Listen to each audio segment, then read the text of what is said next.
ونضع الموازين القسط ليوم القيامة فلا تظلم نفس شيئا।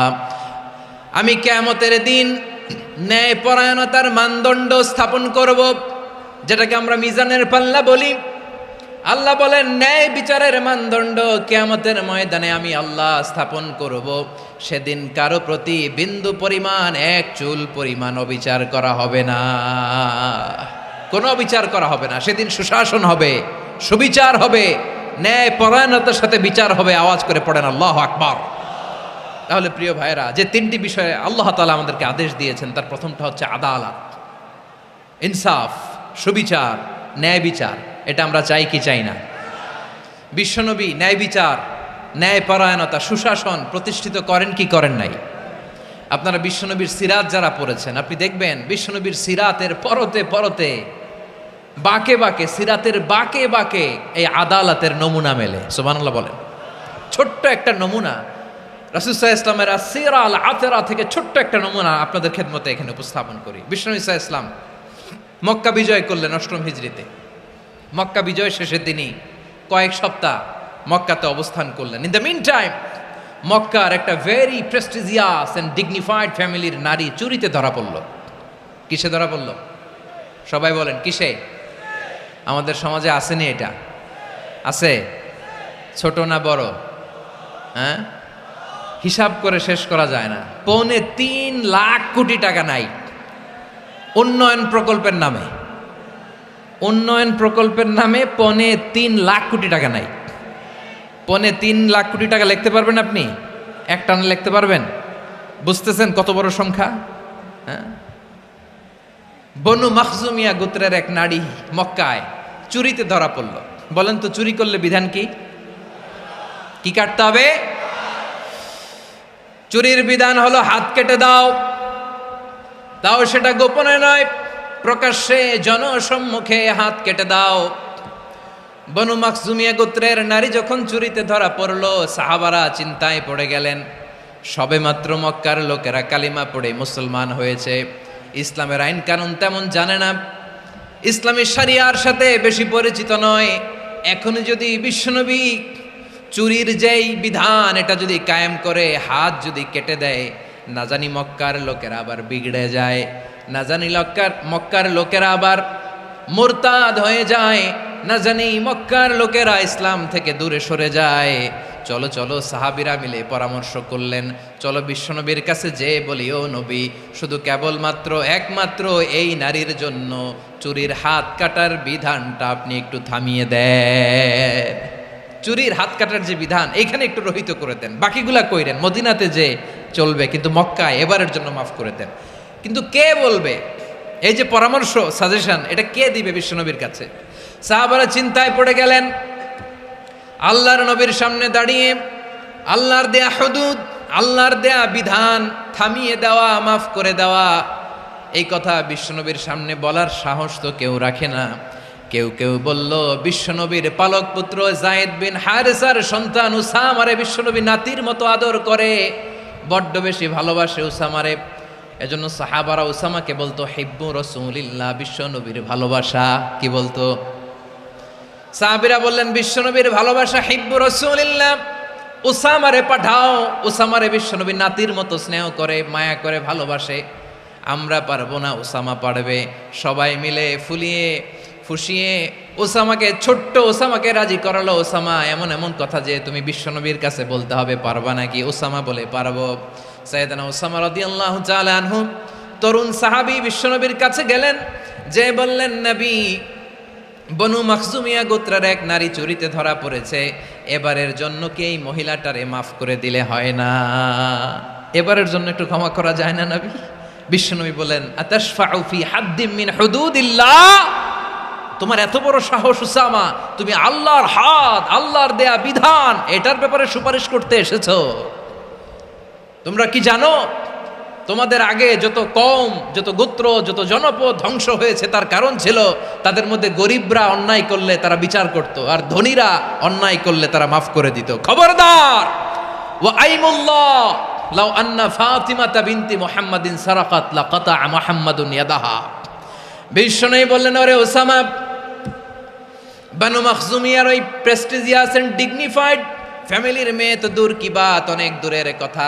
জেনে রেখো ওসামা, আমার কলিজার টুকরা নয়নের পুটুলি ফাতেমাও যদি মক্কার জমিনে আজকে এই চুরির দায়ে ধরা পড়তো, আমি বিশ্বনবী মুহাম্মাদুর রাসূলুল্লাহ ধরে ফাতেমার ডান হাতটা কেটে দিতে এক বিলম্ব দেরি করতাম না। ইন্নাল্লাহা ইয়া'মুরু বিল আদল, আমাদেরকে জাস্টিস শিখায়। পশ্চিমারা আমাদেরকে ইনসাফ শিখায়, আমাদেরকে সুশাসন শিখায়। আর ইনসাফ, সুশাসন, ন্যায় বিচার, সুবিচার, জাস্টিস কারে বলে বিশ্বনবীর বায়োগ্রাফি থেকে জেনে নাও। এই ছিল বিষ্ণু ইসা ইসলামের আদালতের নমুনা। আপনি যদি সাইয়েদনা ওমরে ফারুকের জীবনের দিকে তাকান, এমন কঠোর, এমন বীর সেনানী ছিলেন। সাইয়েদনা ওমরে ফারুক যদি রাস্তার এই মাথা দিয়ে হাঁটা শুরু করতেন, শয়তান ওমরে ফারুককে দেখলে ওই রাস্তা রেখে দিয়ে অন্য রাস্তা দিয়ে হাঁটতো। সুবহানাল্লাহ। ওমরে ফারুক রাদিয়াল্লাহু তাআলা আনহু কি পার্সোনালিটি ছিল, কি পার্সোনালিটি।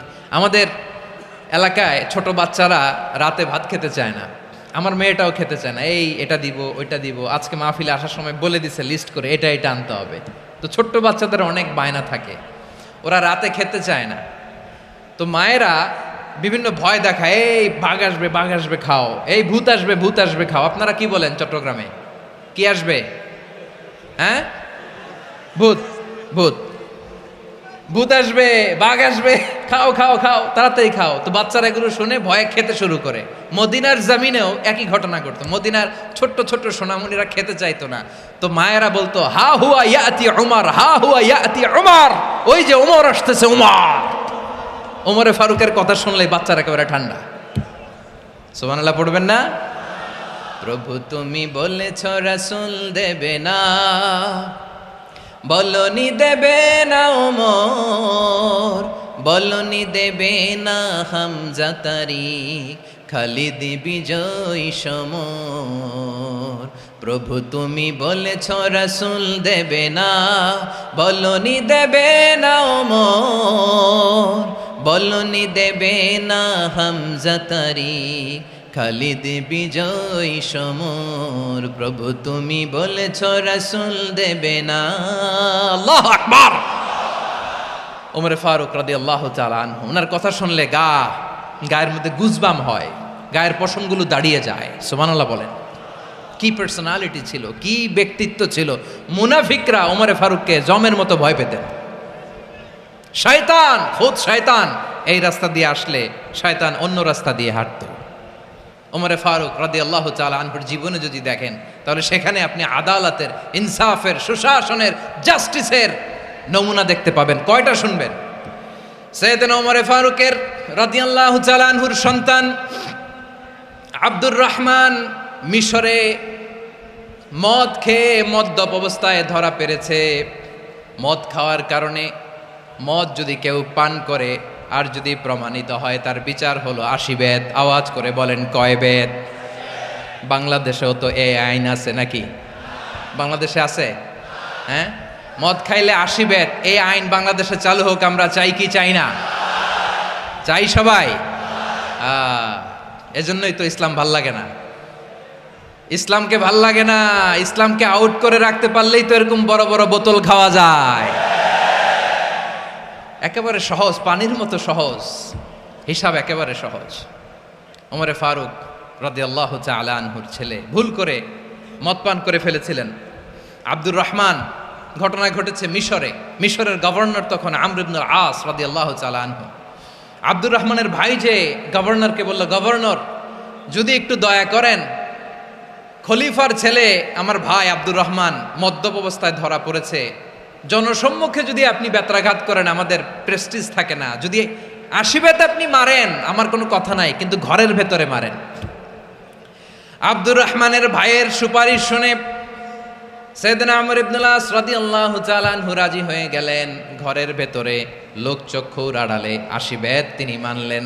কিন্তু ঘটনাক্রমে এই কথা লুকিয়ে লুকিয়ে ঘরের ভেতরে আশিবেত মারার কথা সাইয়েদনা ওমর ফারুক মদিনা থেকে জানতে পারলেন। মদিনা থেকে তিনি ফরমান জারি করলেন, এই বিচার যেমনটি আমর ইবনুল আস আদায় করেছে এটা প্রকৃতপক্ষে আদায় হয় নাই। আসো সবাই মদিনায় আসো, আমর ইবনুল আস মদিনায় আসো, আব্দুর রহমানও আসো, সবাই আসো, জনসম্মুখে এই বিচার কার্যকর করতে হবে। সাইয়েদনা ওমর ফারুক মসজিদে নববীর পিলারের মধ্যে নিজের ছেলেকে বাঁধলেন, আবার জনসম্মুখে ৮০টা বেত তার গায়ের মধ্যে মারলেন। মাজমুয়ে ফাতাওয়া ইবনে তাইমিয়া রাহিমাহুল্লাহ উনি এটা নকল করেছেন। এটা সবচেয়ে বিশুদ্ধ মত, আরো অনেক মত আছে। মারা গেছে কবরের উপর, ওগুলো বাদে দিলাম।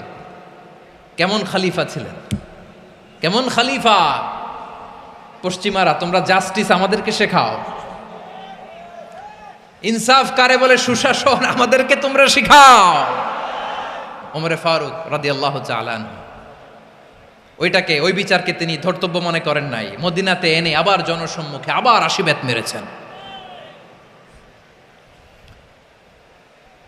মিশরে ওমর ফারুক রাদিয়াল্লাহু তাআলা আমর ইবনুল আসকে গভর্নর করে পাঠালেন।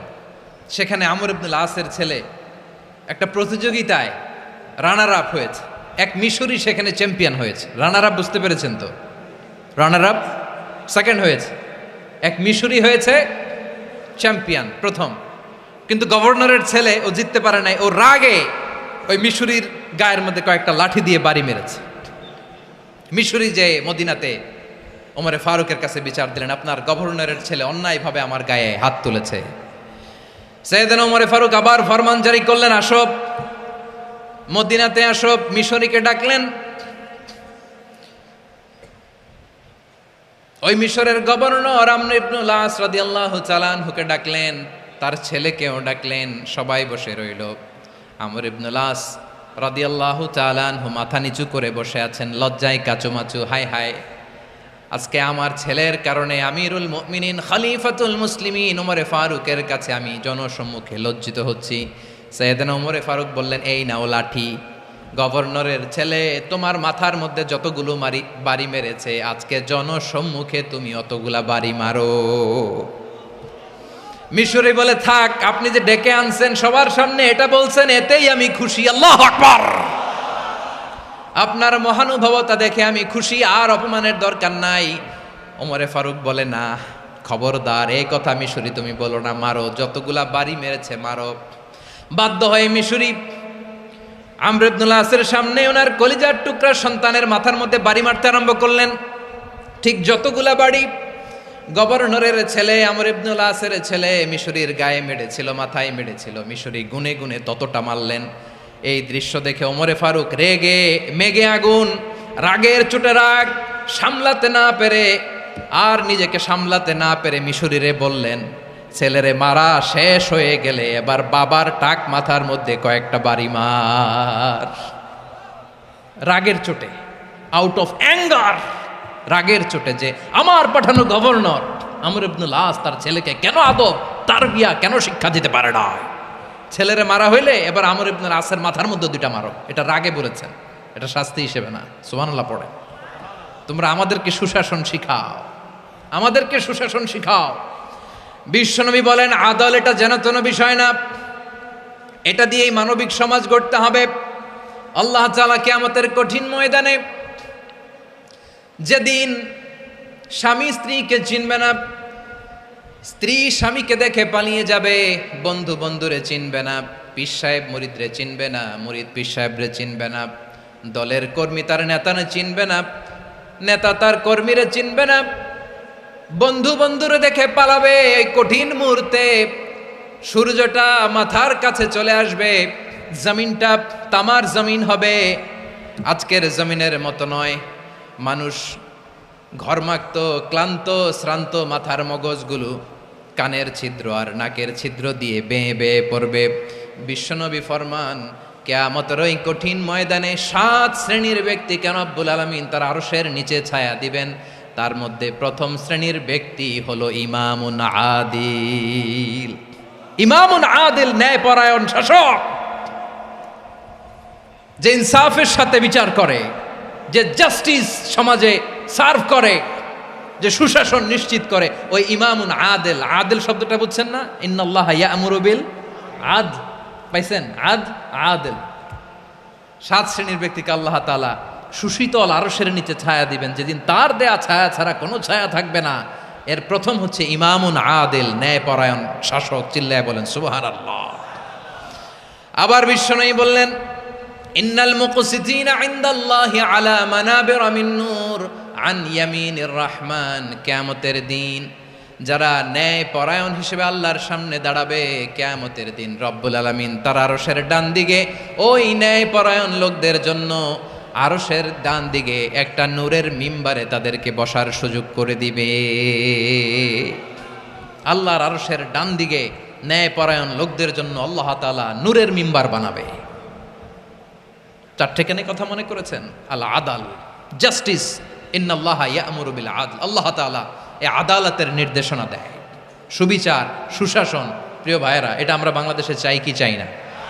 এই যে অরাজকতা, এই যে অন্যায়, এই যে জুলুম, এই যে ইনকনসিস্টেন্সি, সমাজের অসঙ্গতির প্রধান কারণ জাস্টিস নাই, সুবিচার নাই, সুশাসন নাই। শেষবারের মতো আওয়াজ করে বলেন তো, আমরা বাংলাদেশে আদল চাই কি চাই না? তাহলে প্রথম নির্দেশনা শেষ। আল্লাহ তাআলা তোমাদেরকে আদলের আদেশ দেন। এরপরে আল্লাহ বললেন, আমি তোমাদেরকে ইহসানের আদেশ দেই। ইন্নাল্লাহা ইয়া'মুরু বিল আদলি ওয়াল ইহসান।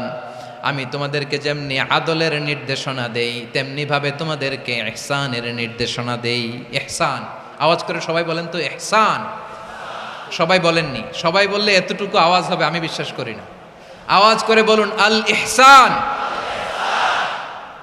ইহসান মানে কারো প্রতি সফট হার্টেড হওয়া, মহানুভব হওয়া, অনুগ্রহ পরায়ণ হওয়া, অনুগ্রহশীল হওয়া, একে অপরের প্রতি দয়াদ্র হওয়া।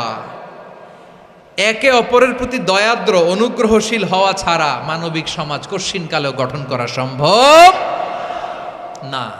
প্রিয় ভাইয়েরা, সুন্দর আচরণ দিয়ে, ইহসান দিয়ে যা জয় করা যায়, নরম আচরণ দিয়ে যেটা অর্জন করা যায়, কঠোরতা দিয়ে সেটা পারা যায় না। বিষ্ণু ঈসা ইসলাম ইহসান দিয়ে, কোমল আচরণ দিয়ে, তার অনুগ্রহ দিয়ে তিনি অনেক কাফিরের হৃদয়কে জয় করে ফেলেছেন। সাইয়েদনা সুমামা ইবনে উসাল রাদিয়াল্লাহু তাআলা আনহুর কথা মনে পড়ে যায়। তিনি ছিলেন ইয়ামামার বাদশা। মদিনাতে বিশ্বনবীকে হত্যা করার নিয়তে এসেছিলেন। গোপনে গোপনে বিশ্বনবীকে হত্যা করে আবার ইয়ামামাতে তিনি ফিরে যাবেন। কিন্তু কি অবাক করা কাণ্ড, হত্যা করতে পারে নাই, সাহাবাদের হাতে তিনি ধরা পড়ে গেলেন। সাইয়েদনা সুমামা ইবনে উসাল রাদিয়াল্লাহু তাআলা আনহু হত্যার নিয়তে আসলেন, কিন্তু হত্যা করতে পারলেন না। সাহাবারা ওনাকে ধরে ফেললেন, ধরে মসজিদে নববীর পিলারের মধ্যে বেঁধে রাখলেন। সুমামা ইবনে উসাল, সিরাত থেকে শুনেন, সিরাত থেকে শোনাচ্ছি। রাদিয়াল্লাহু তাআলা আনহু ইয়ামামার অধিপতি ছিলেন। ইয়ামামা বিশ্বনবীকে হত্যার জন্য আসছেন, ধরা পড়ে গেছেন, এখন মসজিদে নববীতে বেঁধে রাখছে, তার মানে বন্দী। এখন স্ট্যাটাস কি? বন্দী, ক্যাপটিভ। তো বিষ্ণু ঈসা ইসলাম সাহাবাদেরকে বললেন, তার খোঁজ খবর নিও, সুমামা ইবনে উসালের খোঁজ খবর নিও। সাহাবার বলেন, ইয়া রাসূলুল্লাহ, আপনাকে হত্যা করতে এসেছে, তার তো কঠিন ক্যাপিটাল পানিশমেন্ট হওয়া দরকার, কঠিন শাস্তি হওয়া দরকার। বিশ্বনবী বললেন, না, আমি যেটা জানি তোমরা সেটা জানো না, তোমরা সুমামার সাথে ভালো আচরণ করো। বিশ্বনবী সুমামার কাছে গেলেন।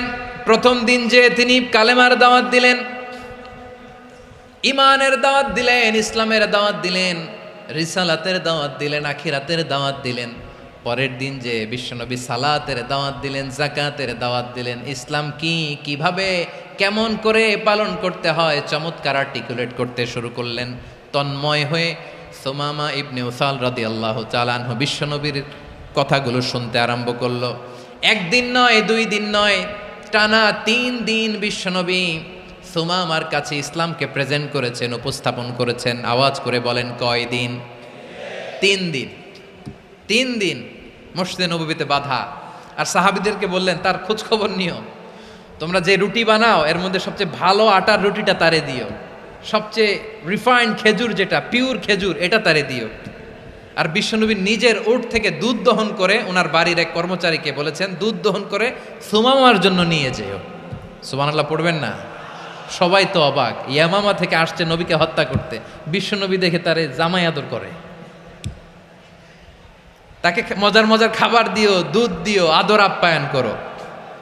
একদিন নয়, 2 দিন নয়, টানা 3 দিন বিশ্বনবী এভাবে সুমামার কাছে যেয়ে ইসলামকে প্রেজেন্ট করতে আরম্ভ করলেন, ইসলামকে উপস্থাপন করতে শুরু করলেন, আর তাকে চমৎকার এন্টারটেইনমেন্ট আপ্যায়ন দিতে আরম্ভ করলেন। টানা 3 দিন যখন ইসলামের দ্য বিউটিজ অফ ইসলাম, ইসলামের সুমহান বাণী সৌন্দর্য তার কাছে উপস্থাপন শেষ, তাকে আপ্যায়ন শেষ, বিশ্বনবী বললেন সাহাবেদেরকে যাও এবার সুমামার হাতের পায়ের রশি দুটো খুলে দাও। তারা বললেন ইয়া রাসূলুল্লাহ কি বলেন আপনি, ও তো হত্যাকারী, সুযোগ পায় নাই, আপনারে মারতে পারে নাই, ছেড়ে দিলে আবারও আপনার উপর তলোয়ার নিয়ে ঝাঁপিয়ে পড়বে। নবী এই সিদ্ধান্ত আপনি নিতে যাবেন না। বিশ্বনবী বললেন যেটা বলেছি সেটা করো, সুমামার রশিগুলো ছেড়ে দাও, সুমামার হাতে পায়ের রশিগুলো যে তোমরা খুলে দাও। সাহাবারা তর্ক জুড়ে দিলেন, লা ইয়া রাসূলুল্লাহ এমনটা করবেন না, তো ভয়ঙ্কর ভয়ঙ্কর খুনি, কি জানি কি হয়ে যায়। বিশ্বনবী বললেন না, তার হাতে পায়ের রশিগুলো খুলে দাও। সাহাবারা বিশ্বনবীর কথা মতো তার হাতে পায়ের রশিগুলো খুলে দিল। সুমামা মুহূর্তের মধ্যে মসজিদে নববী থেকে বের হয়ে ইয়ামামায় ফিরে না যে মসজিদে নববীর পাশে একটা খেজুর বাগান ছিল সেখানে চলে গেলেন। সেখানে একটা ছোট্ট কুয়া ছিল, কুয়ার পানি দিয়ে তিনি গোসল করলেন। সুবহানাল্লাহ পড়েন। কুয়ার পানি দিয়ে গোসল করে মসজিদে নববীর সামনে এসে বিশ্বনবী এবং সাহাবাদের সামনে দাঁড়িয়ে সাব্বাবা উঁচু করে বললেন, আশহাদু আল্লা ইলাহা ইল্লাল্লাহ ওয়া আশহাদু আন্না মুহাম্মাদান আবদুহু ওয়া রাসূলুহু। আল্লাহু আকবার। আমি সাক্ষ্য দিচ্ছি আল্লাহ ছাড়া কোনো ইলাহ নাই, আর মুহাম্মদ আল্লাহ তাআলার প্রেরিত বান্দা এবং রাসূল। প্রিয় ভাইয়েরা, ইহসান দিয়ে যা জয় করা যায়, কঠোরতা দিয়ে সেটা কঠিনকালেও জয় করা যায় না। আওয়াজ করে বলেন ঠিক কি না? এবার সুমামা দাঁড়িয়ে বলে, ওগো নবী, আমি তো কালিমা পড়ে মুসলমান হয়ে গেলাম, এবার শোনেন, এই মুহূর্তের আগে আপনার চেহারার চাইতে নিকৃষ্ট কোনো চেহারা আমার কাছে ছিল না, কিন্তু শাহাদা পাঠ করার পরে আপনার চেহারার চাইতে উত্তম শ্রেষ্ঠ কোনো চেহারা আমার কাছে আর নাই। ও নবী, আজকের দিনের আগে ইসলাম ধর্মের চেয়ে নিকৃষ্ট অপছন্দনীয় কোনো ধর্ম আমার কাছে ছিল না, কিন্তু এই মুহূর্ত থেকে ইসলামের চেয়ে সেরা শ্রেষ্ঠ পছন্দনীয় কোনো ধর্ম আমার কাছে নাই। নবী গো, আজকের দিনের আগে মদিনার চাইতে অপছন্দনীয় নিকৃষ্ট কোনো শহর আমার কাছে ছিল না, কিন্তু এই মুহূর্তের পর থেকে মদিনার চাইতে কোনো শ্রেষ্ঠ শহর আমার জানা নাই। সে ছিল গমের বড় ডিলার, গম বেচতো। কি বেচতো? তার গম কিনে মক্কার লোকেরা রুটি খাইতো। সে ঘোষণা দিল, আজকে থেকে মক্কাবাসীদের জন্য সব গম আমি হারাম করে দিলাম, মক্কাবাসী এখন না খেয়ে মরে। সুবহানাল্লাহ পড়বেন না? মক্কাবাসী বিশ্বনবীর কাছে আসলেন, এসে বললেন, মুহাম্মদ, আমরা তো তোমার ভাই, তোমার চাচা, তোমার ভাতিজা, তোমার আত্মীয়, তুমি সুমামারে বলো সে যেন আবার গমের সাপ্লাই মক্কার জন্য অনুমতি দিয়ে দেয়। বিশ্বনবীর অনুমতি ক্রমে সুমামা আবার মক্কাতে গম পাঠাতে শুরু করলো। পড়েন সুবহানাল্লাহ। ইহসান, ইহসান দিয়ে আপনি যেটা জয় করতে পারবেন, you can win the heart of your enemies. ইহসান দিয়ে আপনি আপনার শত্রুর হৃদয়কে জয় করতে পারবেন। আওয়াজ করে বলেন ঠিক কি না? এজন্য আল্লাহ বললেন, ওয়া আনফিকু ফি সাবিলিল্লাহি ওয়া লা তুলকু বিআইদিকুম ইলাত তাহলুকা ওয়া আহসিনু ইন্নাল্লাহা ইউহিব্বুল মুহসিনিন। তোমরা আল্লাহর রাস্তায় দান করবে আর নিজেরা নিজেদেরকে ধ্বংসের হাতে ঠেলে দিও না। তোমরা একে অপরের প্রতি ইহসান করবে, কারণ ইহসানকারীদেরকে আল্লাহ বড্ড ভালোবাসেন। সুবহানাল্লাহ পড়েন।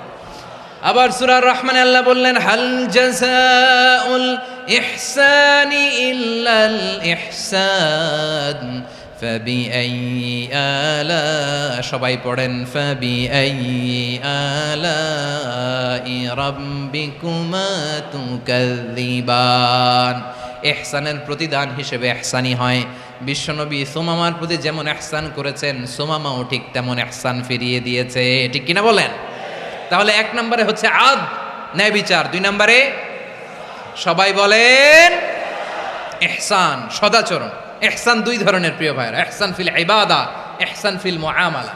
ইহসান ফিল ইবাদা হচ্ছে একাগ্র অনুভবে ইবাদতে ডুব দেওয়া, এর নাম ইবাদতের ইহসান। সুবহানাল্লাহ পড়ে। বিশ্বনবী বলেন ইহসান মানে কি জানো নাকি? হাদিসে জিবরিলে সাইয়েদনা জিবরিল আলাইহিস সালাম বিশ্বনবীকে বললেন আখবিরনি আনিল ইহসান। নবী আমাদেরকে বলেন ইহসান মানে কি? বিশ্বনবী বললেন আনতা আবুদাল্লাহা কাআন্নাকা তারাহু ফাইন লাম তাকুন তারাহু ফাইন্নাহু ইয়ারাক। ইহসান মানে হলো এমন ভাবে তুমি আল্লাহর সামনে নিজেকে উজাড় করে ইবাদত করবে, তুমি ভাববে তুমি আল্লাহকে দেখতে পাচ্ছ। আর এটা যদি ভাবা তোমার জন্য কঠিন হয়ে যায়, অন্তত এতটুকু তুমি ভাববা যে আল্লাহ তোমাকে দেখতে পাচ্ছেন। ঠিক কিনা বলেন? ও আমার বীর চট্টলার ভাইয়েরা, কেউ যেটা দেখে না সেটা দেখে কে? এই বিশ্বাস হৃদয়ের মধ্যে আছে? নামাজে যখন দাঁড়ান এই ফিলিংসটা আনা যাবে? হ্যাঁ, এশার সালাত তো এখনো হয় নাই না? আলোচনা শেষে এশার সালাত এখানে অনুষ্ঠিত হবে, তাই না? আচ্ছা বলুন তো, আমরা এশার সালাত পর্যন্ত বেঁচে থাকবো এই গ্যারান্টি আছে কার কার? হাত তোলেন। কয়েকজন হাত তুলছে পেছনে, না বুঝে তুলে ফেলছে। এশা পর্যন্ত যে আমরা হায়াত পাবো কোনো গ্যারান্টি আছে? সবাই আওয়াজ করে বলেন গ্যারান্টি আছে?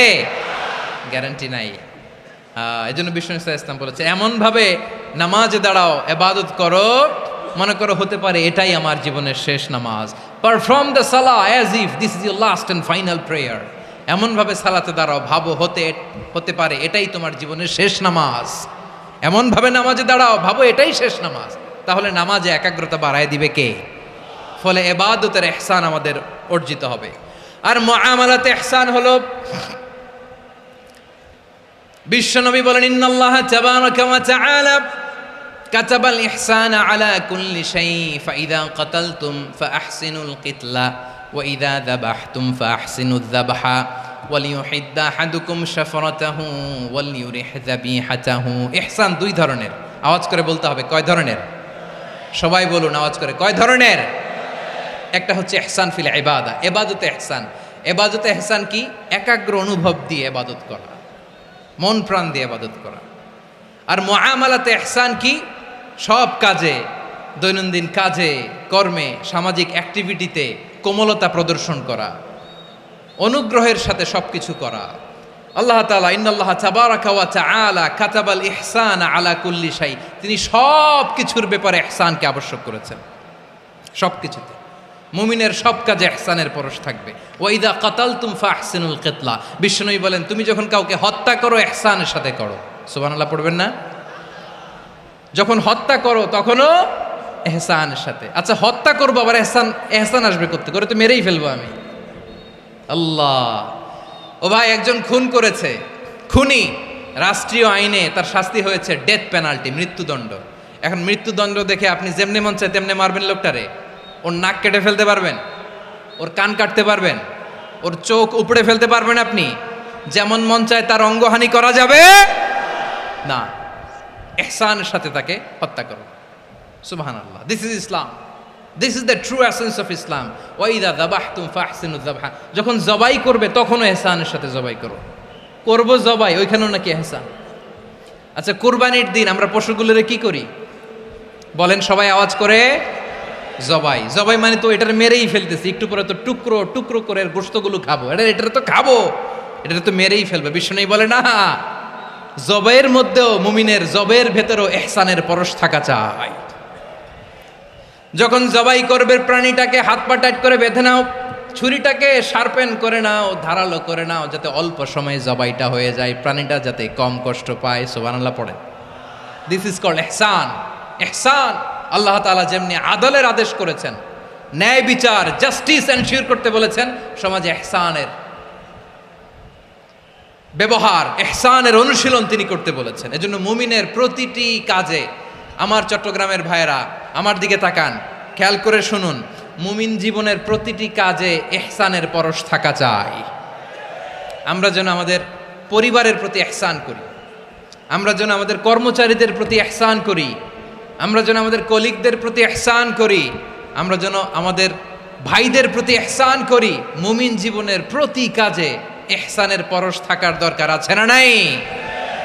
কথা বুঝতে পেরেছেন? তাহলে আল্লাহ তাআলার 3টা আদেশ ছিল, কয়টা গেল? ভুলে গেছে, ভুলে গেছে চট্টগ্রাম। 3টা আদেশের মধ্যে কয়টা বললাম? প্রথমে কি ছিল? আদল। 2 নম্বরে, 3 নম্বরে রব্বুল আলামিন বললেন ওয়া ইতা ইদিল কুরবা, নিকটাত্মীয়দেরকে দান করো। নিকটাত্মীয়দেরকে দাও, যারা তোমাদের ব্লাড কানেকশনের আত্মীয় তাদেরকে তোমরা দাও।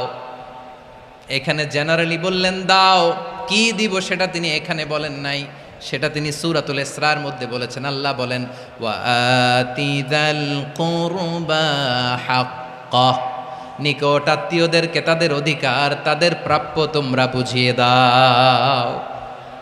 দেখেন, একটা শান্তির সমাজ, একটা সমৃদ্ধ সমাজ, একটা মানবিক সমাজ গঠনের জন্য আল্লাহ তাআলা বেশি না, মাত্র 3টা অর্ডার, 3টা ভার্ডিক্ট তিনি জারি করেছেন। 1 নাম্বার সুশাসন, ন্যায় বিচার। 2 নাম্বার ইহসান। 3 নাম্বার নিকটাত্মীয়, যারা কাছের, তোমার ভেরি ক্লোজ রিলেশনশিপে আছে, তাদেরকে দাও। দাও, দিলে বাড়িয়ে দেয় কে? অনেকে দিতে চায় না, কৃপণতা করে। দিলে বাড়ায় দেয় কে? ওমিয়া, মদিনার মধ্যে সবচাইতে গরিব সাহাবী ছিল বেলাল রাদিয়াল্লাহু তাআলা আনহু। ওনার এন্টায়ার অ্যাসেট, সম্পদের পরিমাণ কতদূর জানেন? একটা লুঙ্গি। বেলাল রাদিয়াল্লাহু তাআলা আনহু, ওনার টোটাল ওয়েলথের এস্টিমেশন হচ্ছে মাত্র একটা লুঙ্গি। একটা লুঙ্গি, টোটাল ওয়েলথ এস্টিমেশন, টোটাল সম্পদের পরিমাণ বেলাল রাদিয়াল্লাহু তাআলা আনহুর কি ছিল? কথা বোঝে নাই বোধহয়, কি ছিল? ওই বেলাল রাদিয়াল্লাহু তাআলা আনহুকে বিষ্ণু ইসলাম বলেছেন আনফিক ইয়া বেলাল, ও বেলাল তুমিও দাও। ওয়ালা তাখশা মিন যিল আরশি ইখলালা, আরশের অধিপতির তো কোনো ঘাটতি নাই, তুমি দিলে ওই আল্লাহ তোমারে বাড়ায় দিবে। এজন্য আমার প্রিয় ভাইয়েরা, দিলে কমে না, দিলে বাড়ে। অনেকে ধরে রাখে, নতুন কিছু নিতে পারে না, হাত দিয়ে যেটা ধরে রেখেছেন এটা দিয়ে দেন, বড় একটা ধরার সুযোগ পাবেন। জোরে বলেন ঠিক কিনা? ধরেন 5 কেজি ওজনের একটা ধরে রাখছেন, এখন 10, এটা না ছাড়লে 10 কেজি ধরতে পারবেন আপনি? আচ্ছা, 10 কেজির জিনিস একটা আছে হাতে, ওইটা যদি ছেড়ে দেন তাইলেই না 15 কেজি ধরতে পারবেন। কথা বলেন ঠিক কিনা? তাহলে দিলে বাড়িয়ে দেয় কে?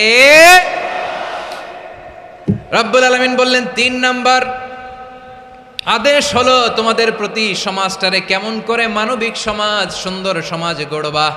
3 নাম্বার আদেশ হলো ওয়া আতিযাল কুরবা হাক্কা, নিকটাত্মীয়দেরকে তাদের প্রাপ্য বুঝিয়ে দাও। এই নিকটাত্মীয়দেরকে তাদের অধিকার বুঝিয়ে দেওয়া, প্রাপ্য বুঝিয়ে দেওয়াতে আমাদের গাফলতি আছে না নাই? চট্টগ্রামে নাই? মাশাআল্লাহ আছে, আছে।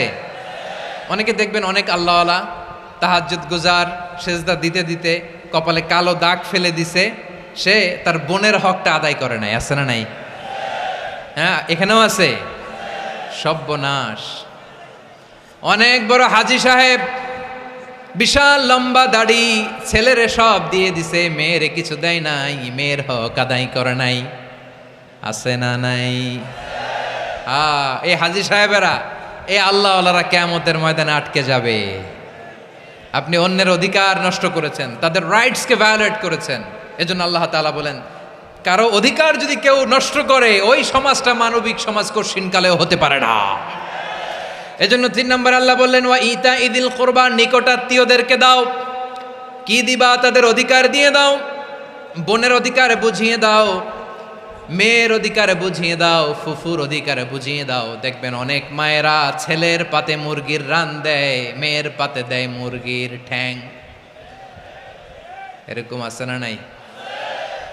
ছেলেরা কি দেয়? মুরগির। মেয়ের পাতে কি দেয়? তো মেয়ের কি মুরগির রান খেতে মনে চায় না? মনে চায় না? এমনটা করা যাবে না। নিকটাত্মীয়দেরকে অধিকার দিয়ে দাও, নিকটাত্মীয়ের সাথে সুসম্পর্ক রাখো। আদেশটা কার?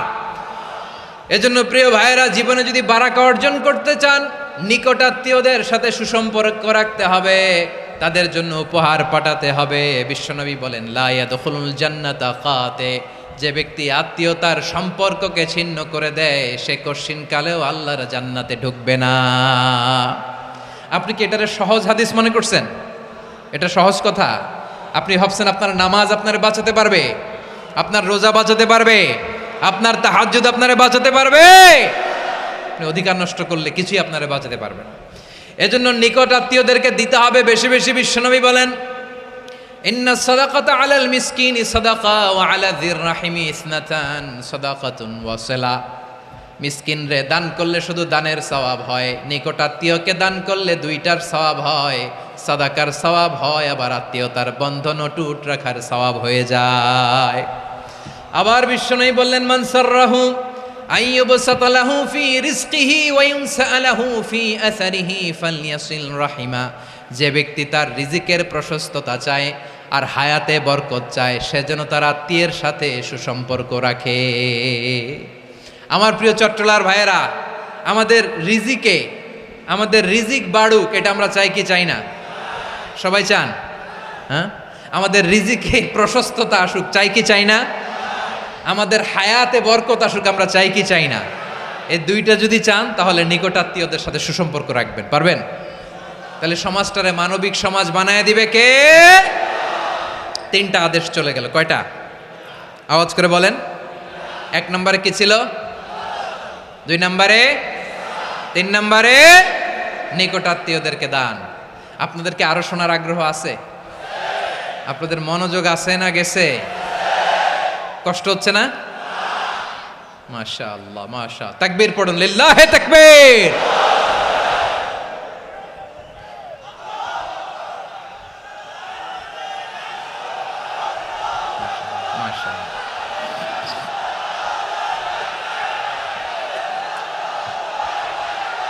আমার প্রিয় ভাইয়েরা, আল্লাহ তাআলা 3টা জিনিসের যেমনি আদেশ করেছেন, অনুরূপভাবে 3টা বিষয় তিনি বারণ করেছেন, নিষেধ করেছেন। ওগুলোর কাছেও যাওয়া যাবে। শুনবেন। রাব্বুল আলামিন বলেন, ওয়ায়ানহা আনিল ফাহশাই ওয়াল মুনকারি ওয়াল বাগি। আমি যেমনি 3টি বিষয়ে আদেশ করলাম, অনুরূপভাবে 3টি বিষয়ে বারণ করলাম, নিষেধ করলাম। আমার 1 নাম্বার নিষেধাজ্ঞা হলো অশ্লীলতার প্রতি। ফাহশা, ওয়ায়ানহা আনিল ফাহশা। আল্লাহ তাআলা অশ্লীলতাকে নিষেধ করেছেন। কোন জিনিসকে? সবাই বলুন, কোন জিনিসকে? যত ধরনের, যত টাইপের, যত ক্যাটাগরির অশ্লীলতা হতে পারে, সব অশ্লীলতাকে হারাম করেছেন কে? ফাহশা মানে কি? কথায়, কাজে, আচরণে, কমেন্ট, ফেসবুকের কমেন্টসে যত ধরনের নোংরামো আছে, যত ধরনের অশ্লীলতা আছে, এটাকে আরবিতে বলে ফাহশা। এটাকে কি বলে? রাব্বুল আলামিন বলেন, কুল ইন্নামা হাররামা রাব্বিয়াল ফাওয়াহিশা মা যাহারা মিনহা ওয়া মা বাতান।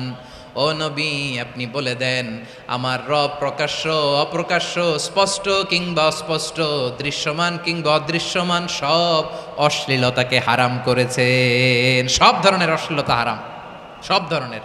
আল্লাহ তাআলা আমাদেরকে অশ্লীলতা থেকে বাঁচান, অশ্লীলতা থেকে তিনি আমাদেরকে হেফাজত করুক। পড়েন আমিন। এবার বলেন, আমাদের সমাজে অশ্লীলতা আছে না নাই? চট্টগ্রামে নাই?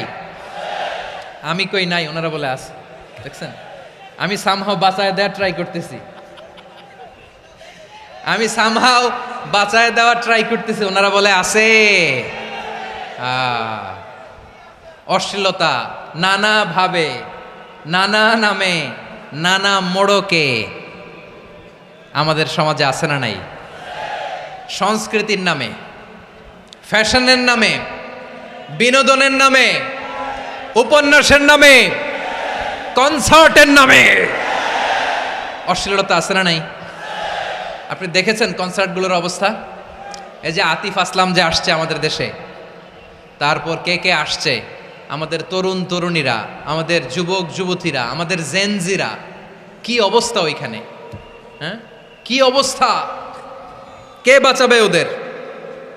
কে রক্ষা করবে ওদের ইমানের, ওদের চরিত্রের হেফাজতের গ্যারান্টি কে দিবে? কনসার্টের নামে অশ্লীলতা আছে না নাই? ছেলে মেয়ে একে অপরকে জড়ায় ধরতেছে, একে অপরকে চুমু খাচ্ছে, প্রকাশ্যে, দিবালোকে, গণমানুষের সামনে। আল্লাহ তাআলা এই অশ্লীলতা থেকে আমাদেরকে বেঁচে থাকতে বলেছেন, বেঁচে থাকতে বলেছেন। রূপালী জগতের নামে অশ্লীলতা আছে না নাই? এই টার্মটা আপনারা জানেন না? রূপালী জগৎ কি জগৎ? আসলে কি রূপালী জগৎ না অন্ধকার জগৎ? আমার বোনেরা, আপনাদেরকে যে কি বলে তারা বুঝায়, রূপালী জগৎ শুনেই আপনি ভরকে যাবেন না। রূপালী জগতে যে নারী যত বেশি উলঙ্গ সে নাকি তত বেশি সাহসী। জানেন, বলে এটা একটা সাহসী নারী, খুব সাহসী পদক্ষেপ তার। যত বেশি শরীর থেকে কাপড় নামাতে পারবে, যত বেশি বস্ত্রহীন হয়ে নিজেকে প্রেজেন্ট করতে পারবে, সে নাকি তত বেশি সাহসী। আমার চট্টলার ভাইয়েরা, শয়তানের প্রথমে এজেন্ডা ছিল বনি আদমকে বস্ত্রহীন করা। সে আদম এবং হাওয়া আলাইহিস সালামকে নিষিদ্ধ গাছের ফল খাইয়ে তাদেরকে বস্ত্রহীন করেছে। এই জামিনেও সে আমাদেরকে বস্ত্রহীন করতে চাইবে। এই রূপালী জগতের নামে তারা এটা করে। আমার প্রিয় বোনেরা, আপনি জানেন না আপনার দাম কত। ওরা আপনাদেরকে বিজ্ঞাপনের সস্তা পণ্য বানাতে চায়। ওরা আপনাদেরকে ওদের ভোগের লিপসার টুলস বানাতে চায়। ওরা আপনাদেরকে দিয়ে ওদের খায়েশ পূরণ করতে চায়। এটা আপনাদের জন্য মোটেও ডিগনিটি নয়, এটা আপনাদের জন্য সম্মান নয়। আপনার সম্মান শালীনতায়, আপনার সম্মান হেজাবে, আপনার সম্মান ভদ্রতায়, আপনার সম্মান আপনার ডিসেন্ট পোশাকে। পোশাক বলে দেয় এই নারীটা ভদ্র না অভদ্র। পোশাক বলে দেয় এই মেয়েটা কোন ঘরের মেয়ে। আওয়াজ করে বলেন ঠিক কিনা? আপনি জানেন না, আপনারা সস্তা পণ্য বানায়, ভোগের পণ্য, বিলবোর্ডে আপনাকে উলঙ্গ করে উপস্থাপন করে। এই অশ্লীলতার সাথে ইসলামের কোনো সম্পর্ক। এজন্য আল্লাহ বলেন, আমি অশ্লীলতাকে হারাম করেছি। অশ্লীলতাকে হারাম করার প্রথম কারণ হলো এর মাধ্যমে মানবতাকে অপমানিত করা হয়। কারণ মানুষের সম্মান মানুষের পোশাকে। মানুষ যখন পোশাকহীন হয়ে যায়, বস্ত্রহীন হয়ে যায়, তার সম্মান কমে যায়। ঠিক কিনা? অশ্লীলতাকে হারাম করার প্রথম কারণ হচ্ছে মানুষ মানুষকে অপমান করে। একটা নারী, সে তো সম্মানিত। নারী যে কত সম্মানিত, নারীর এটা বুঝেই নাই। বিশ্বনবী বলেন, আর দুনিয়া কুল্লুহা মাতা ওয়া খায়রু মাতা'আদ দুনিয়া আল মারআতুস সালিহা। আমার বোনেরা, 5টা প্যান্ডেলে আপনারা এলইডিতে আমার আলোচনা শুনছেন, আমি জানি। আপনাদের এই গর্ভ যে কত দামি আপনি জানেন না। আপনার পেট থেকেই আসবে আগামী দিনের সালাহুদ্দিন আল আইয়ুবী। আপনার পেট থেকেই আসবে অনাগত দিনের ইমাম মাহদী আল মুনতাজার। আপনার পেট থেকেই আসবে অনাগত দিনের ফয়সাল, ওয়াসিম, মুগ্ধ, আবু সাইদের মতো বীর যোদ্ধা।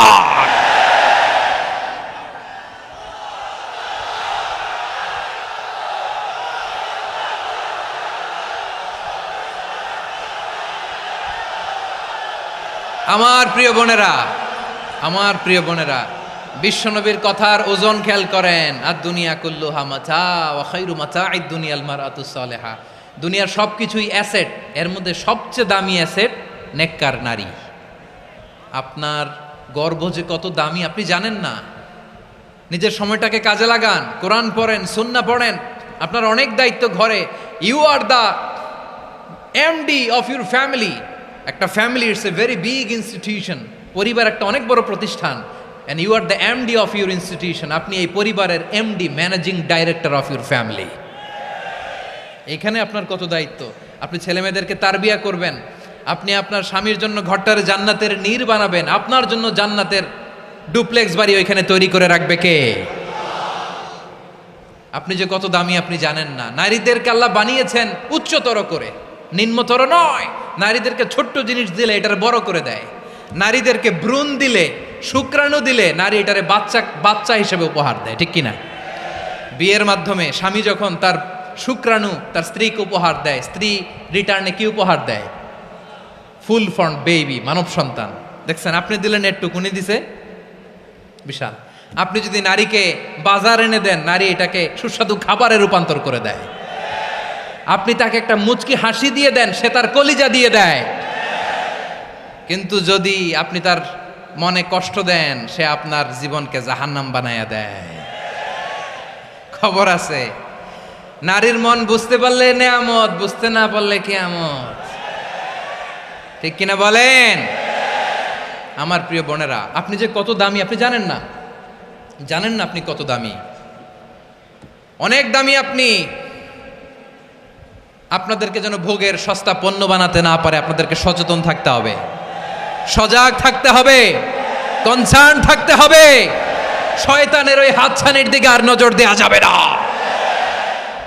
তাহলে কেন আল্লাহ তাআলা এই ফাহশা অশ্লীলতাকে হারাম করলেন? এক নাম্বার, এতে হিউম্যান ডিগনিটি কমে।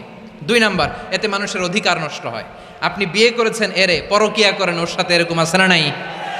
স্ত্রীর অধিকার নষ্ট করেছেন। আপনি বিবাহ সম্পর্কে আবদ্ধ হয়েছেন তার সাথে, আপনি পরকিয়া করেন ওই ছেলের সাথে, আপনি আপনার হাজবেন্ডের সাথে বিট্রে করেছেন।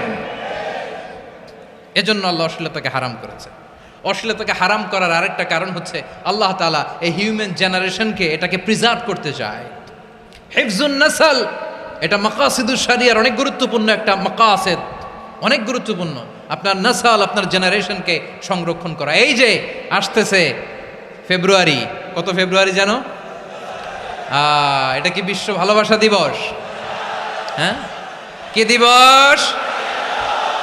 এই বিশ্ব ভালোবাসা দিবসের সাথে মুসলমানদের কোনো সম্পর্ক নাই। আমার প্রিয় ভাইরা, এই যে আপনি অবৈধ সম্পর্কে জড়ালেন, কেন আল্লাহ অশ্লীলতাকে হারাম করেছে দেখেন। বলতেছিলাম যে এটা আপনার নাসল, আপনার জেনারেশন, আপনার লিনিয়েজ, আপনার বংশকে প্রিজার্ভ করা। কে কার বাবা, কে কার মা, বাবা মা জানা, প্রজন্মকে প্রিজার্ভ করা, এটা ইসলাম ওয়াজিব করে দিয়েছে।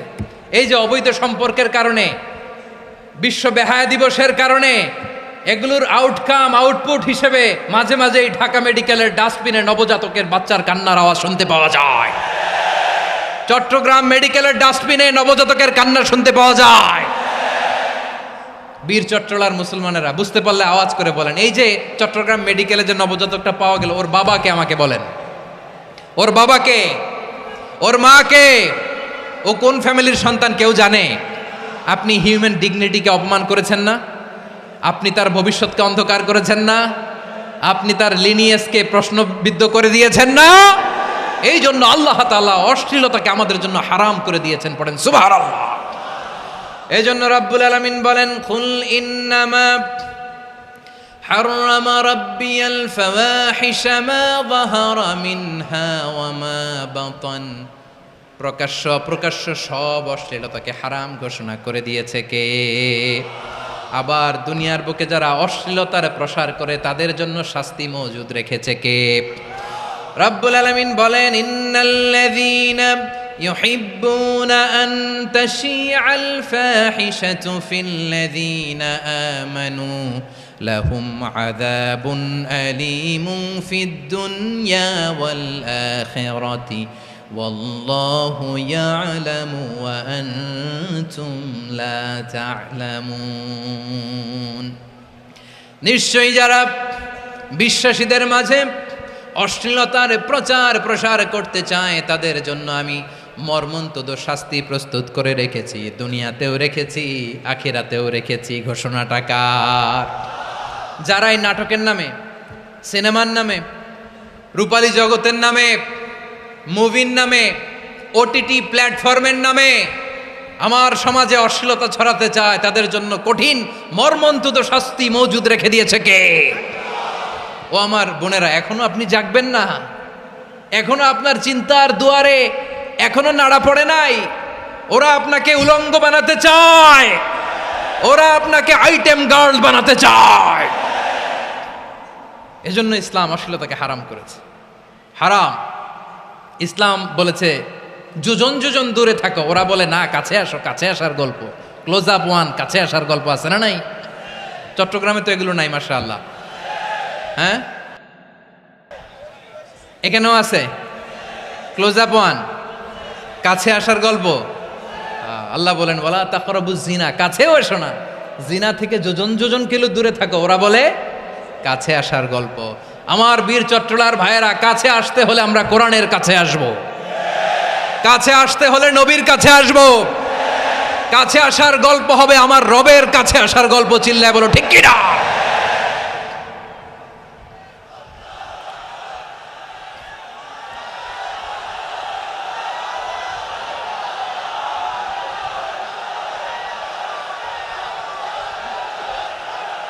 বসুন বসুন আমার ভাইয়েরা।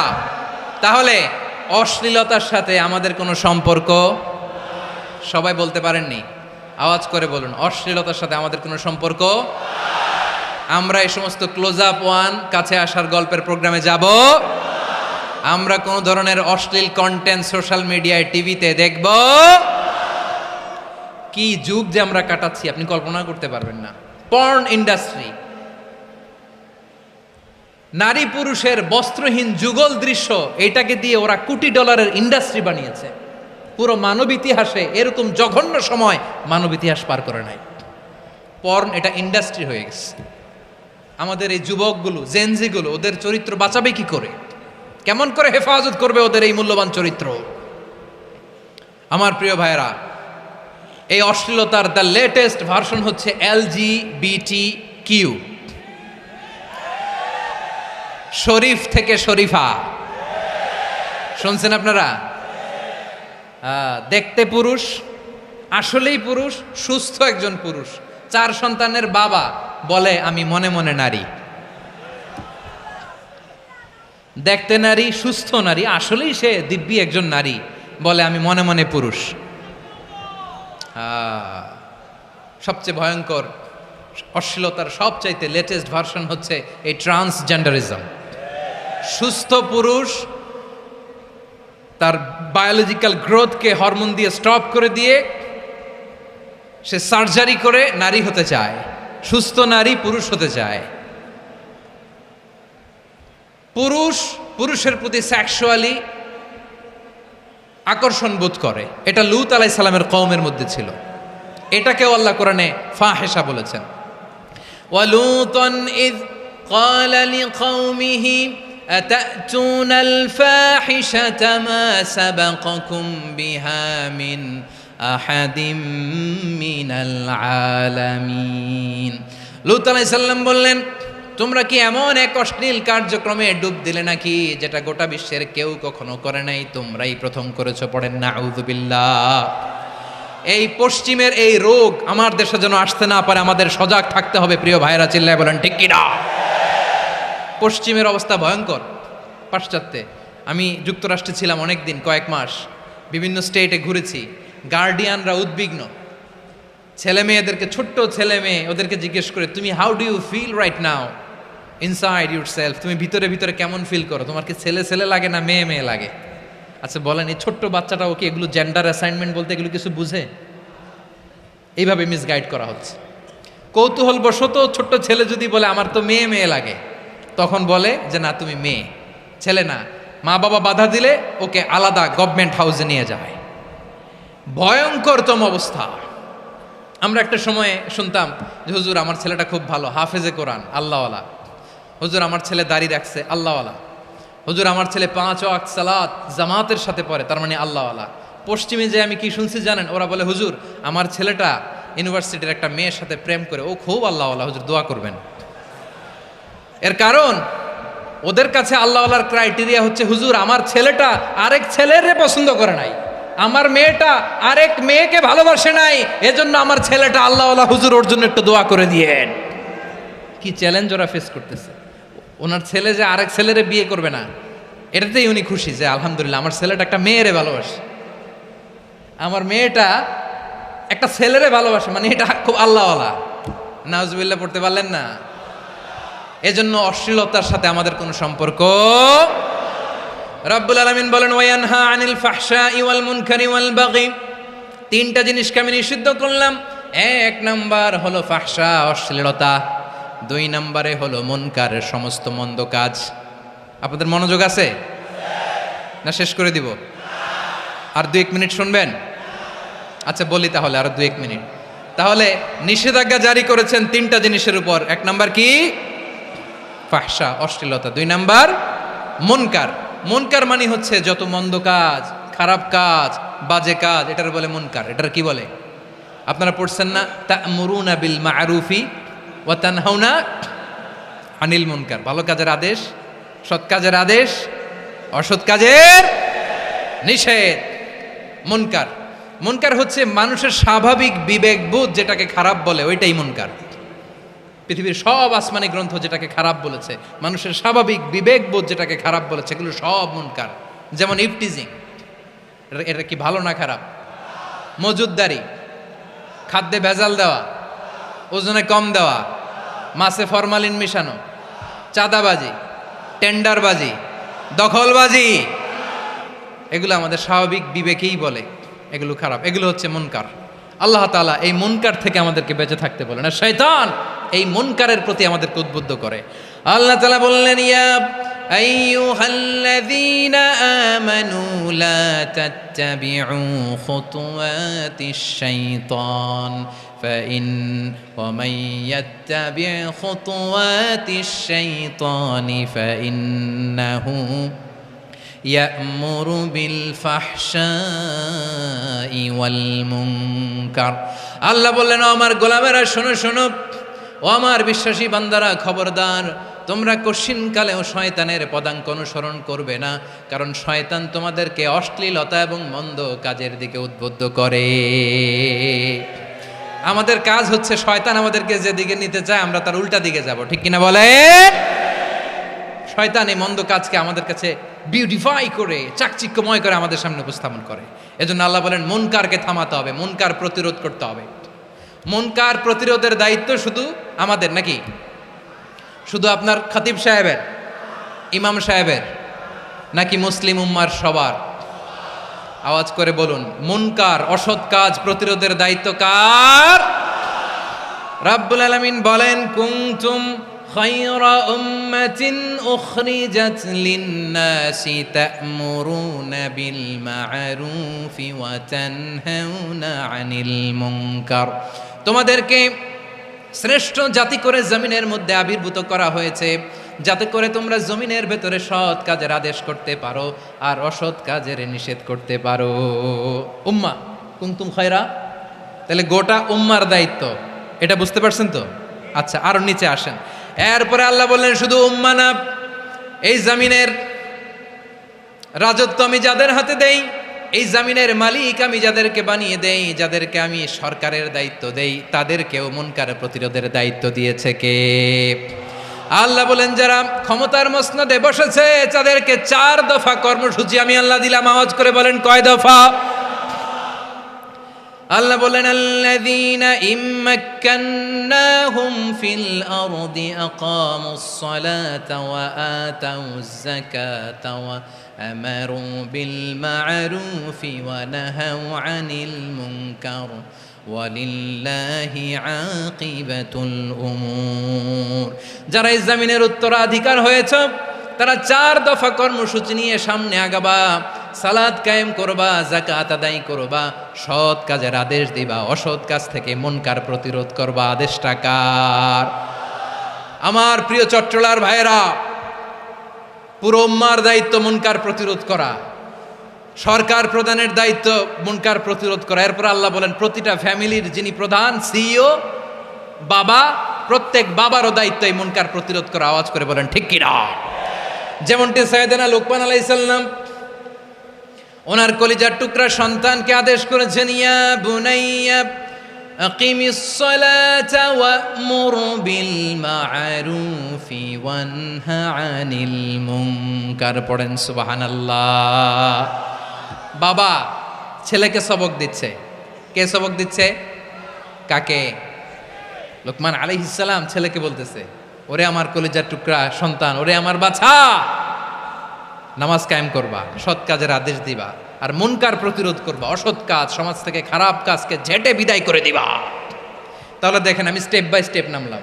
পুরা উম্মার দায়িত্ব, জমিনের উত্তরাধিকারী আল্লাহ যাদেরকে বানিয়েছেন সরকার, তাদের দায়িত্ব, প্রতিটি ফ্যামিলির প্রধানের দায়িত্ব। এরপরে বিশ্বনবী বলেন, সচেতন প্রতিটি মুসলিমের দায়িত্ব সমাজ থেকে মুনকারকে উৎখাত করা। বিশ্বনবী বলেছেন, মান রাআ মিনকুম মুনকারান ফালিয়ুগাইয়িরহু বিয়াদিহি ফাইন লাম ইয়াস্তাতি ফাবিলিসানিহি ওয়া ইন লাম ইয়াস্তাতি ফাবিকলবিহি ওয়া যালিকা আযআফুল ঈমান। সমাজে যে মুনকার দেখবে, খারাপ কাজ দেখবে, সে যেন হাত দিয়ে সেটাকে থামায়। কি দিয়ে? আপনাদের তো হাত নাই না? হাত আছে, হাত আছে। ওরা যেই হাত দিয়ে অন্যায় করে ওইটা প্রতিরোধের জন্য আমাদেরও হাত আছে না নাই? থামাতে হবে, থামাতে হবে।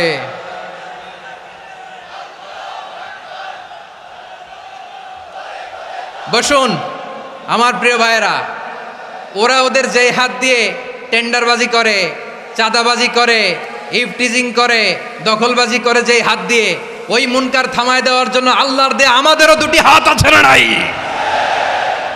আমাদেরও হাত আছে, থামাইতে হবে, থামাইতে হবে, হিম্মত করতে হবে। আমার প্রিয় ভাইয়েরা, না থামালে আমরাই ডুববো শেষমেশ। আমাদের বাঁচার জন্য হইলেও থামাইতে হবে। রব্বুল আলামিন বলেন, ওয়াত্তাকু ফিতনাতাল লা তুসিবান্নাল্লাযীনা যালামু মিনকুম খাসসা। ও আমার গোলামেরা, ওই আযাবকে ভয় করো যে আযাব যখন আমি জমিনের বুকে পাঠাই, শুধু জালেমদেরকেই মারি না, আলেমদেরকেও মারি। আযাব যখন আসে তখন শুধু জালিমই মরে না, আলেমও মরে। জানেন, মুসা আলাইহিস সালামের পায়ে একবার একটা লাল পোকা কামড় দিয়েছে, লাল পিঁপড়া। লাল পিঁপড়া কামড় দিলে খুব আরাম লাগে না? কি লাগে?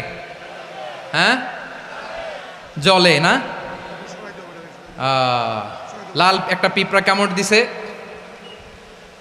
তো উনি রেগে মেগে পাশি দেখে লাল পিঁপড়ার বাসা, পা দিয়ে ডলে মুছে সবগুলো পিঁপড়া মেরে ফেলছে। এই ঘটনাটা আল্লাহ ঘটিয়েছেন। এজন্য মুসা আলাইহিস সালাম ছিলেন কালিমুল্লাহ, সরাসরি আল্লাহর সাথে কথা বলতেন। তিনি আল্লাহকে জিজ্ঞেস করেছিলেন, আল্লাহ তুমি যখন কোনো জনপদে আযাব পাঠাও, শাস্তি দাও, ওখানকার শুধু জালেমরাই তো মরে না, ভালো মানুষগুলাও মরে, তো আযাব দিবা মুশরিকদের উপর দিবা, অবাধ্যদের উপর দিবা, ভালো মানুষগুলারে মারো কেন? আল্লাহ বললেন, মুসা তোমার যে কামড় দিছিল পায়ের মধ্যে পিঁপড়া, কয়টা পিঁপড়া? জোরে বলেন। একটা পিঁপড়া, তো সবগুলারে মারলা কেন? রেগে মেগে পুরো পিঁপড়ার বাসা ভেঙে ম্যাসাকার করলা কেন?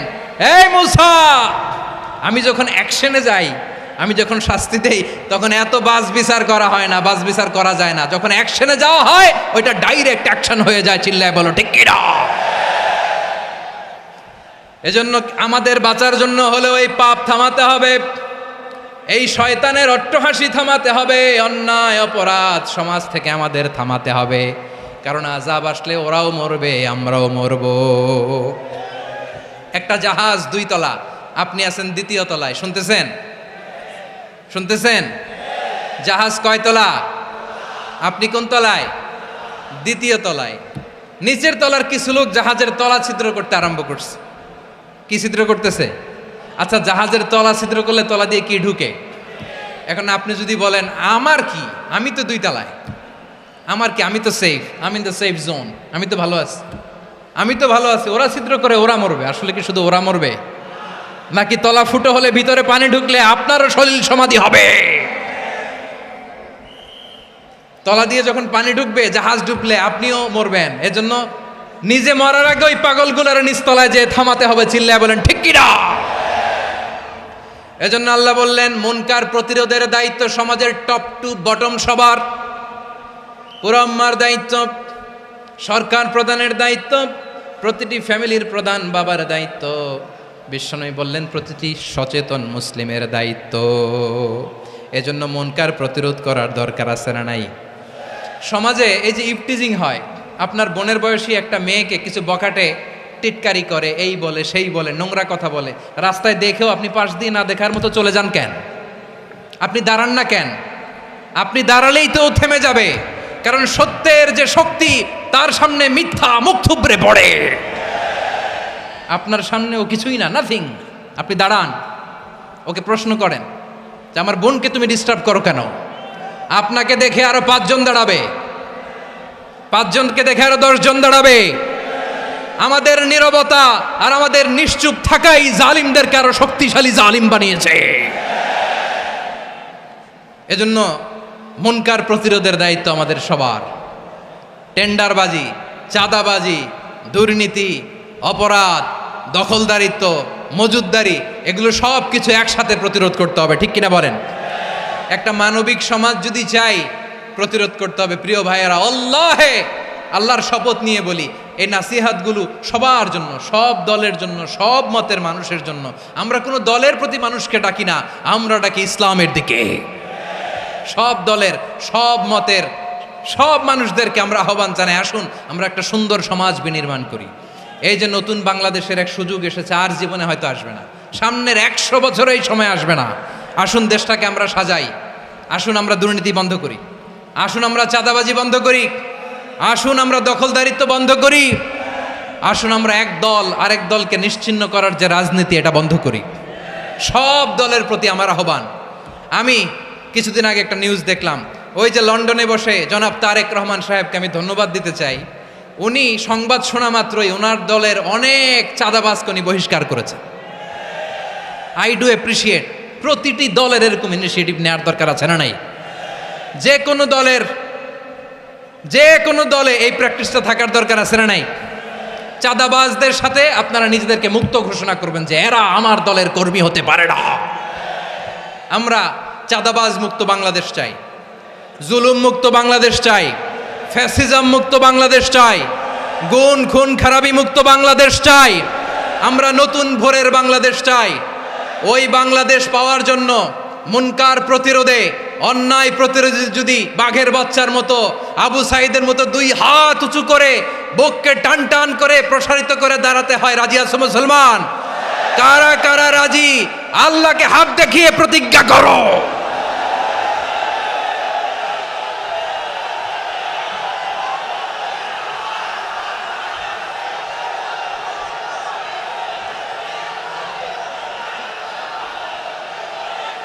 আমার প্রিয় ভাইয়েরা, বসুন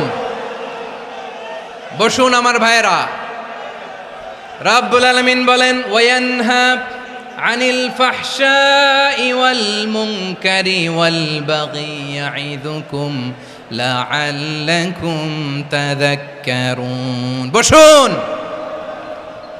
আল্লাহ বললেন, আমি অশ্লীলতাকে নিষেধ করি, আমি সব ধরনের মন্দ কাজকে নিষিদ্ধ করি, সব শেষে আমি সীমা লঙ্ঘনকে তোমাদের জন্য নিষিদ্ধ করি। আলোচনা মনে আছে তো? না ভুলে গেছেন? নিষিদ্ধ করেছেন কয়টা জিনিস?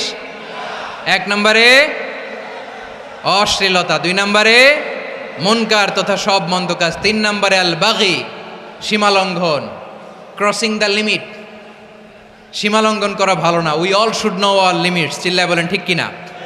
একই আয়াতে আল্লাহ বললেন, কুল ইন্নামা হাররামা রাব্বিয়াল ফাওয়াহিশা মা যাহারা মিনহা ওয়া মা বাতানা ওয়াল ইসমা ওয়াল বাগিয়া বিগাইরিল হক। অন্যায়ভাবে যে অবাধ্য হয়, যে সীমা লঙ্ঘন করে, তাদেরকেও আমি এটা হারাম করে দিলাম। সীমা লঙ্ঘন করা হারাম, সীমা লঙ্ঘন করা হারাম।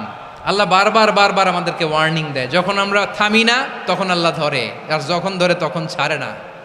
ধরে না, ধরলে আল্লাহ। ফেরাউনকে কিন্তু হুট করে ধরে নাই, আপনারা জানেন 9 বার ওয়ার্নিং দিয়েছে। ফেরাউনকে আল্লাহ তাআলা ওয়ার্নিং দিয়েছিল কয়বার? বীর চট্টলার বীর সেনানীরা আওয়াজ করে বলেন, ফেরাউনকে ধরার আগে ওয়ার্নিং দেওয়া হয়েছিল কয়টা?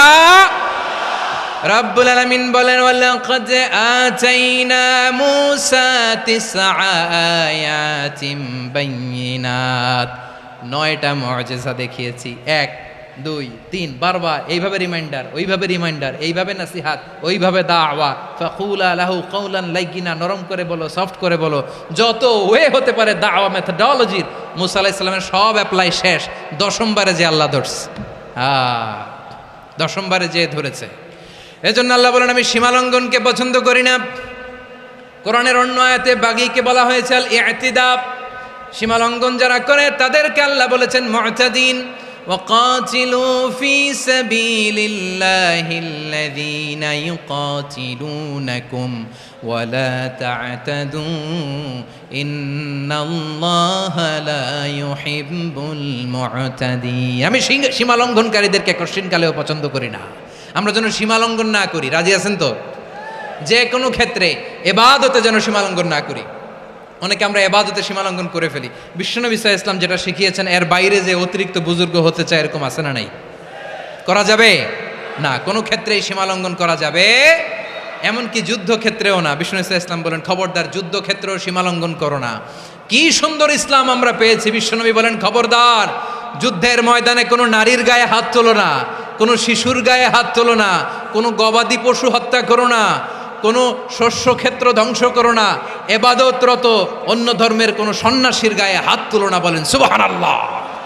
তাহলে আমরা সীমালঙ্ঘন করতে পারবো? প্রিয় ভাইরা, একটা সুখী, সমৃদ্ধ, শান্তির সমাজ, মানবিক সমাজ যদি আমরা গঠন করতে চাই, আমাদের আল্লাহর দেয়া কয়টা আদেশ মানতে হবে বলেন দেখি? সবাই বলেন কয়টা? আর বেঁচে থাকতে হবে কয়টা জিনিস থেকে? আওয়াজ করে বলেন কয়টা? আচ্ছা, আদেশ নাম্বার 1 কি ছিল বলেন? আল্লাহর আদেশ কি? 1 নাম্বার আদাল, ন্যায়পরায়ণতা। আমরা সুবিচার, সুশাসন, ন্যায় বিচার চাই কি চাই না? 2 নম্বরে কি ছিল? মাশাআল্লাহ, আওয়াজ করে বলেন 2 নম্বরে কি ছিল? ইহসান, আমরা যেন সবার প্রতি দয়া পরবশ হই, ইহসান করি। 3 নম্বরে কি ছিল? নিকটাত্মীয়দের দান করা, তাদের অধিকার প্রাপ্য বুঝিয়ে দেওয়া। পাশাপাশি 3টা জিনিস থেকে আল্লাহ বারণ করেছেন, নিষেধ করেছেন। তার প্রথমটা ফাহশা, অশ্লীলতা। অশ্লীলতার সাথে আমাদের কোনো সম্পর্ক। আজকের এই ঐতিহাসিক চট্টগ্রামের প্যারেড ময়দান থেকে আমরা যত ধরনের মা তাহারা মিনহা মা বাতান, প্রকাশ্য অপ্রকাশ্য, দৃশ্যমান অদৃশ্যমান, সব অশ্লীলতা থেকে নিজেদেরকে মুক্ত ঘোষণা করলাম। অশ্লীলতাকে আমরা না বলে দিলাম। আওয়াজ করে সবাই বলুন নো। অশ্লীলতার সাথে আমাদের কোনো সম্পর্ক। 2 নম্বর নিষেধাজ্ঞা কি ছিল? আল মুনকার, সমাজের যত মন্দ কাজ এগুলোকে আমরা প্রতিরোধ করব। রাজি আছেন তো সবাই? 3 নম্বরে আল বাগি, সীমালঙ্ঘন। কোনো মুসলিম সীমালঙ্ঘন করে না, এমনকি যুদ্ধক্ষেত্রেও না। আওয়াজ করে বলেন ঠিক কি না? রাব্বুল আলামিন শেষে বললেন ইয়াইদুকুম লাআল্লাকুম তাযাক্কারুন, আল্লাহ তোমাদেরকে উপদেশ দেন যাতে তোমরা শিক্ষা গ্রহণ করো। আমরা উপদেশ দেব, আমরা জোর করে কাউরে কিছু মানাতে চাই না। লা ইকরাহা ফিদ্দিন ওয়া যাক্কির ফাইন্না যিকরা তানফাউল মুমিনিন। উপদেশ দিলে এটা মুমিনদের কাজে দেয়। লাস্তা আলাইহিম বিমুসাইতির ইন্নামা আনতা মুযাক্কির। নবী হে, আপনি রিমাইন্ডার দাতা, আপনি উপদেশ দিবেন। আমরাও বিশ্বনবীর এই হাদিসগুলো থেকে, কোরআনের আয়াত থেকে রিমাইন্ডার, এই কথামালা, বাণীবাহক হিসেবে এই বাণীগুলো আপনাদের সাথে কাছে পৌঁছে দিলাম। আমরা আল্লাহ তাআলার কাছে প্রার্থনা করি, আল্লাহ আমরা যেন আদল দিয়ে আমাদের সমাজকে গঠন করতে পারি। আল্লাহ আমরা যেন ইহসান করতে পারি, আমরা যেন নিকটাত্মীয়দের দান করতে পারি। আল্লাহ যত ধরনের অশ্লীলতা, অনাচার, মন্দ কাজ, সীমালঙ্ঘন, অবাধ্যতা থেকে যেন আমরা বেঁচে থাকতে পারি। আল্লাহ তাআলা আমাদের সবাইকে কথাগুলো বোঝার ও আমল করার তৌফিক দান করুক। হাযা মা ইনদি ওয়াল ইলমু ইনদাল্লাহ আলাইহি তাওয়াক্কালতু ওয়া ইলাইহি উনীব।